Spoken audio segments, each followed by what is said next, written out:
కేసీఆర్ అసెంబ్లీకి రావచ్చు రాకపోవచ్చు అని హరీష్ రావు అన్నారు. అసెంబ్లీకి రావాలా వద్దా అనే దానిపై కేసీఆర్ నిర్ణయం తీసుకుంటారని చెప్పారు.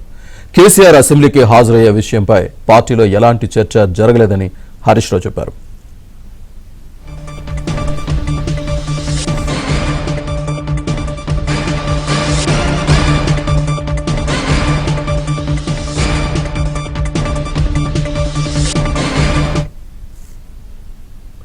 కేసీఆర్ అసెంబ్లీకి రావచ్చు రాకపోవచ్చు అని హరీష్ రావు అన్నారు. అసెంబ్లీకి రావాలా వద్దా అనే దానిపై కేసీఆర్ నిర్ణయం తీసుకుంటారని చెప్పారు.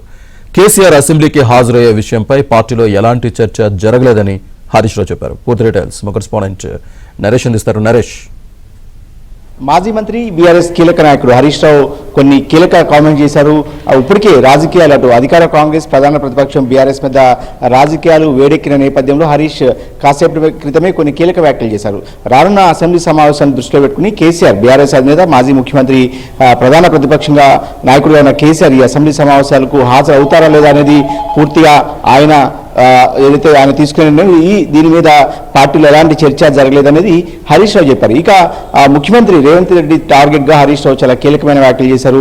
అసెంబ్లీ సమావేశాల్లో కృష్ణా నదీ జలాల వినియోగం మీద పీపీటీ ఏర్పాటు చేస్తామని చెప్పి ఇప్పటికే ముఖ్యమంత్రి రేవంత్ రెడ్డి ప్రకటించిన నేపథ్యంలో అసెంబ్లీలో తమకు కూడా అవకాశం ఇవ్వాలి, పీపీటీలో పాల్గొనే అవకాశం, అంటే ప్రధాన ప్రతిపక్షంగా ప్రభుత్వం పీపీటీ ప్రదర్శించిన తర్వాత పీపీటీ మీద మాట్లాడే అవకాశం తమకు కూడా ఇవ్వాలనేది హరీష్ రావు చేసిన డిమాండ్గా ఉంది. ఇక ఉత్తమ్ కుమార్ రెడ్డితో ఏదైతే పాలమూరు రంగారెడ్డి సంబంధించి 45 టీఎంసీలకు ఉత్తమ్ కుమార్ రెడ్డి కేంద్రానికి లేఖ రాసిన మాట వాస్తవం. సో దీన్ని మీద ఉత్తమ్తో ఎక్కడైనా చర్చకు సిద్ధమంటూ కూడా హరీష్ రావు చేసిన వ్యాఖ్యలు ప్రస్తుతం చర్చనాంశంగా మారాయి. త్వరలోనే అసెంబ్లీ సమావేశాలు ఈ నెల 29 నుంచి అసెంబ్లీ సమావేశాలు నిర్వహించాలని చెప్పి ప్రభుత్వం ఇప్పటికే నిర్ణయించిన నేపథ్యంలో ఇప్పుడు బీఆర్ఎస్ పార్టీ దానికి సన్నద్ధమవుతుంది. ఇక తాజాగా ప్రధాన ప్రతిపక్ష నాయకుడు కేసీఆర్ కూడా బయటకు వచ్చి తాజాగా ప్రెస్ మీట్ నిర్వహించడం, ప్రభుత్వానికి అనేక ప్రశ్నలు సంధించిన నేపథ్యంలో బీఆర్ఎస్ పార్టీలో కాస్త ఉత్సాహం కనిపిస్తుంది. ఇప్పటికే పాలమూరు రంగారెడ్డి ప్రాజెక్టు మీద అటు మహబూబ్ నగర్ జిల్లా, నల్గొండ, ఉమ్మడి రంగారెడ్డిలో 3 సభలు పెట్టాలని చెప్పి బీఆర్ఎస్ పార్టీ నిర్ణయించిన నేపథ్యంలో దూకుడుగా బీఆర్ఎస్ పార్టీ ముందుకు వెళ్తున్న పరిస్థితి. ఇక పోలీసులకు మాజీ మంత్రి హరీష్ రావు వార్నింగ్ ఇచ్చారు. సిట్ కూడా ఏదైతే అసెంబ్లీ సమావేశాలు అయిపోయిన సాయంత్రమే తనకు సిట్ ఫోన్ ట్యాపింగ్ కేసులో తనకు సిట్ నోటీసులు ఇవ్వబోతుందంటూ కూడా హరీష్ రావు కొన్ని కీలక వ్యాఖ్యలు చేశారు. సో ఈ కేసు వ్యవహారంలో పోలీసులు అత్యుత్సాహం ప్రదర్శిస్తున్నారు.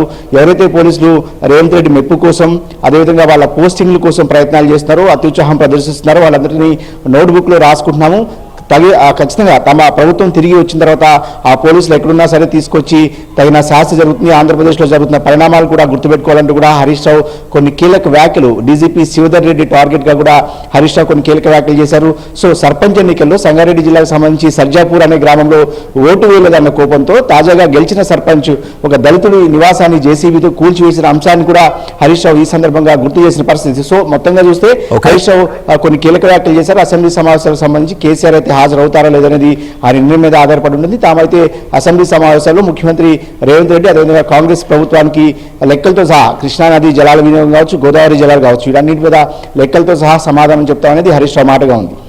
Right, thank you.